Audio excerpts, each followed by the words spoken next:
Love English Podcast.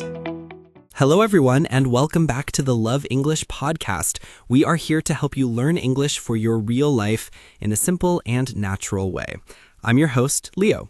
And I'm Emma. It's so wonderful to be here with you all. This is a safe space for you to learn, so we will always speak slowly and explain everything. Leo, can I ask you for some advice? Of course, Emma. What's on your mind? Well, my parents' wedding anniversary is next month, and I want to take them out for a special dinner, but I can't decide where to go. I need a good recommendation. A recommendation. That is a perfect way to start our topic for today. We are going to do a deep dive into how to ask for recommendations. This is such a useful skill. A recommendation is a suggestion that something is good or suitable for a particular purpose.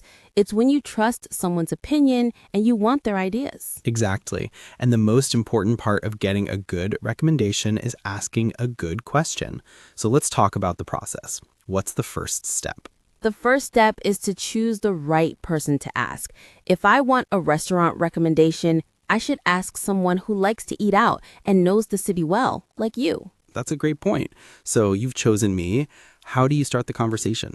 I can use a polite opening phrase, just like I did. Can I ask you for some advice? Or I was hoping to get your recommendation for something. This is a very soft and respectful way to start.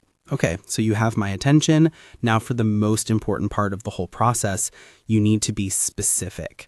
Specific means you need to give me details about what you were looking for. Why is that so important? Why can't I just ask, what's a good restaurant? Because good can mean many different things. Is a good restaurant cheap?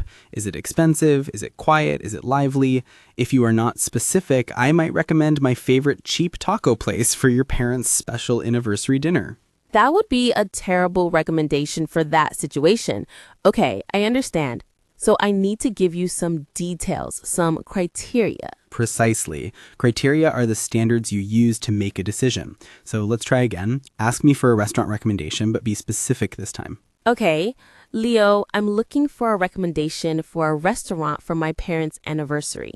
I'm looking for somewhere special, but not too expensive. Maybe a nice Italian or French place. And it should be in a quiet neighborhood. Now that is a perfect question. It gives me so much information. I know the occasion, the price range, the type of cuisine, and the atmosphere you're looking for. Now I can give you a really good recommendation. So what is your recommendation? Based on what you said, I would recommend a little Italian restaurant called the Tuscan Table. It's very romantic and the food is amazing, but the prices are reasonable. The Tuscan Table. That sounds lovely. Now, after you give the recommendation, my job is to ask follow-up questions to get more details. This is a very important step. What would you ask? I might ask, what's the atmosphere like? The atmosphere is the feeling or mood of a place. I would say it's very cozy and quiet. It has dim lighting and soft music. It's very romantic. That sounds perfect for an anniversary. My next question would be, what's their best dish? Or is there anything you recommend on the menu? I would say you have to try their homemade pasta. It's incredible. And my final, very important question, do I need to make a reservation? A reservation is when you call the restaurant in advance to book a table. And I would say, yes, you should definitely make a reservation, especially for a weekend night. This is so helpful. The follow-up questions are just as important as the first question. Now, what if the situation is different? What if I want a movie recommendation? It's the same process. Be specific. Don't just say, is there a good movie to watch? So what should I say instead? You should talk about your mood. I'm in the mood for a comedy. Have you seen anything funny lately? Or I just finished a great mystery novel and I want to watch a good thriller movie. Do you have any recommendations? And what if you recommend a movie, but I have already seen it? You can just say, oh, I saw that one. I loved it. Or I saw it, but it wasn't my cup of tea. And then you can ask, do you have any other ideas? It's all about having a polite, back and forth conversation. Let's do one final big role play. Let's imagine I'm looking for a new book to read. Okay, I'm your bookworm friend. I'm ready. Hey, Leo, I just finished my book and now I have nothing to read. I was hoping to get a recommendation from you. Of course, I love recommending books.